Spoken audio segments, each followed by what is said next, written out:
The year is 1945. World War II is ending, not with a bang, but with a horrifying scramble for survival. In the icy waters of the Baltic Sea, a single ship of the former luxury liner, the MV Wilhelm Gustloff, carried over 1,000 desperate souls, 10,000 desperate souls fleeing the advancing Soviet army. It became the stage for the single largest deadliest maritime disaster in history, claiming more lives than the Titanic and Lusitania combined. On that terrible night, a chain of fateful decisions sealed the ship's doom. But what if this never? But what if she never sank? Welcome to the Rose Lesser Ticket 1930, where I explore history and alternate history. Before we begin, let's let's view the ship's history. Originally launched in 1937, the Wilhelm Gustloff was a symbol of Nazi ambition, a sleek modern cruise ship designed to offer affordable vacations to German workers. By January 1945, it had been repurposed as a barracks and hospital ship and moored at the port of Gdynia. It was tasked with the most urgent mission of Operation Hannibal, the desperate naval evacuation of German military personnel and civilians trapped in East Prussia as the Soviet front lines collapsed. The ship was massively overcrowded, designed for roughly 2,000 people. She sailed with an estimated 10,582 people crammed onto her decks, a mix of civilians, wounded soldiers, and roughly 370 naval personnel, including U-boat trainees. On the night of January 30th, 1945, the ship encountered two critical dilemmas fatal dilemmas that came down to the immediate threat of German mines and Soviet submarines. The captains were faced with a choice between the two paths. One, the deep water route, faster but longer, and potentially less mined. The coastal route, shorter, slower, but believed to offer some protection by hugging the German minefields, a perceived shield. They chose the coastal route, abounding this error. Soon the ship found itself running in shallow, detectable waters, and was eventually forced to momentarily turn on its navigation lights to avoid colliding with a German minesweeper. Coming the other way, the fleeting moment of light proved to be fatal. The moment the lights flickered, they were spotted by the patrolling submarine S-13, commanded by the captain Alexander Mersenko. The massive, slow-moving target was too good to pass up. At 9:16 p.m., the S-13 fired 3 torpedoes. The Gustloff took a direct hit and it lasted 90 minutes in the freezing chaos. Only 12,052 people survived. The rest is over. 9,300 souls were lost to the icy Baltic. The tragedy stands as the largest single loss of life in maritime history. Now we rewind to that moment of choice. What if the captains had chosen the deeper route? What if the fear of German mines was outweighed by the need for speed and distance? In this new timeline, the Gustloff sets directly in a direct course across the deep, open waters of the Baltic. The ship is moving faster and, critically, it is far from the shallow coastal patrol zones favored by the Soviet submarine S-13. The S-13 remains in its assigned area, patrolling waters that are now empty. The Wilhelm Gustloff, a massive blacked-out silhouette moving along the deeper water current, slips by undetected. The disaster of January 30th is averted. The Wilhelm Gustloff successfully arrives at the German port. Days later, perhaps Kinnel or Flensburg, The lives of over 9,000 civilians and military personnel are saved from the freezing sea. This is a profound distance difference for those families. However, the survivors are in a nation already on the brink of collapse. Germany in 1945 is crippled by the Allied bombings and starved of resources. The sudden influx of 10,000 refugees into the port cities was severely strained food, housing, and transportation systems, leading to more suffering on land than in our timeline. The Wilhelm Gustloff successfully delivers her 10,000 passengers to safety, but the war rages on.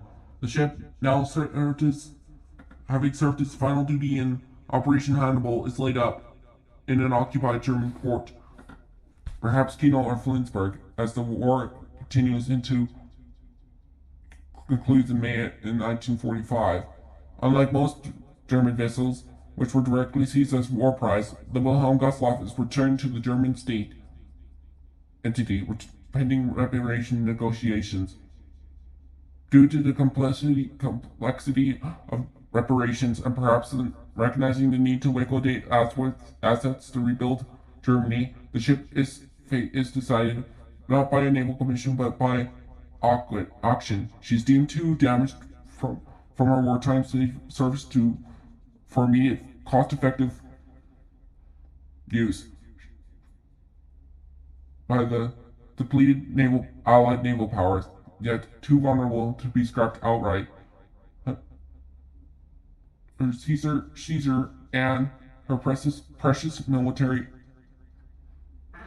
attract significant prestigious history, attract significant attention from post-war commercial shipping lines, which were desperately trying to meet the massive demand for transatlantic passengers and immigrant travel. The winning bidder is the United States Line, a prominent American shipping company eager to expand its fleet, dominate the transatlantic route. They acquired the former Nazi symbol of the former symbol of Nazi ambition for a high price, intending to totally refit her into a modern passenger vessel. She's towed across the Atlantic to an American shipyard, where a comprehensive multi-million-dollar refurbishment begins. The ship is stripped of bare all remnants of her wartime service, and strength for joy propaganda are meticulously removed and destroyed. The ship is given a new name that erases her controversial past and reasserts her ownership, the SS Atlantic Queen. Emerging from the shipyard in the late 1940s, she is reborn as a sleek, modern passenger liner. For the next 2 decades, the Atlantic Queen serves a long and profitable career, primarily carrying European immigrants and displaced persons to the promise of the New World, and later tours across the Atlantic. Ironically, the ship that once carried people from the fleeing Soviet advance now carries the very people rebuilding their lives away from the shadow of communism. As the jetway age begins to dominate the transatlantic travel in the 1960s, the need for large ocean liners diminishes. The SS Atlantic Queen, after a long and honorable service with the ferry thousands, the SS United States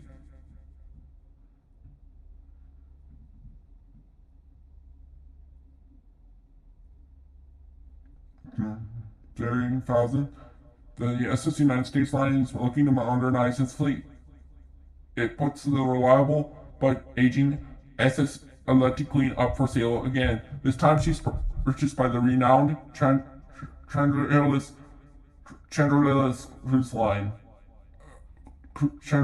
Cruise Lines, modern day Celebrity X Cruises, a Greek shipping company famous for buying older vessels and then converting them to booming cruise and immigrant trade, primarily to Australia. She undergoes one final extensive refit in Greece, designed to maximize passenger capacity and leisure and given extended voyages. Following the chandelier's tradition of using names ending in IS, she's given the third name, the SS Carabinus. Her final chapter sees her cruising the warm waters of the Mediterranean and making occasional long-haul voyages to Australia, far removed from the cold Baltic waters where she nearly met her end. For another 10 years, she carries the vacationers and hopeful immigrants, a shadow of her former glory, but still lurking. A useful vessel after nearly 40 years of service, spanning 3 names, 3 flags, and 2 different eras. By the late 1970s, world eras, by the late 1970s, SS Carabinus is an old vessel. Her engines are failing, and the chandelier's line puts her up for sale, this time to explicitly sell her for scrapping. She's towed to a quiet port in Asia where she awaits the breaker's torch. But before the cutting can begin, a remarkable intervention occurs. A German naval historian, researching great ocean liners in the 1930s, notices a small detail in the ship's history. A subtle, unique aspect of her original hull design that has survived all the refits. Despite all the odds and 3 changes of name, he recognizes her. This aging cruise ship is the MV Wilhelm Gustloff. The historian realizes the world's famous ship, driven by a singular vision. The historian convinces a German foundation to purchase the ship, rescuing her from the scrapyard. She's towed home to Germany, a ship that technically should not exist. The Foundation does not restore her for sailing. Instead, the final meaningful chapter of the Gustloff's alternate life begins. She is permanently moored and converted into a floating museum and memorial. Half the ship is restored to her 1937 luxury splendor, illustrating her original controversial purpose, and the other half is restored preserved as a somber tribute to the desperate refugee voyages of 1945, if anyone doesn't know what 45 means. The Wilhelm Gustloff is thus remembered not for the catastrophe she caused, but for the catastrophe she's avoided. She becomes a physical monument to over 9,000 lives that were saved, standing as a constant reminder of how close history came to the greatest disaster at sea. The MV Wilhelm Gustloff would have had a great life if she never sunk. If she had never sank. If you found this alternate history fascinating, please take a moment to like this video and subscribe to the Rose Lesser Taken 1930 for more. And leave your thoughts down below in the comments.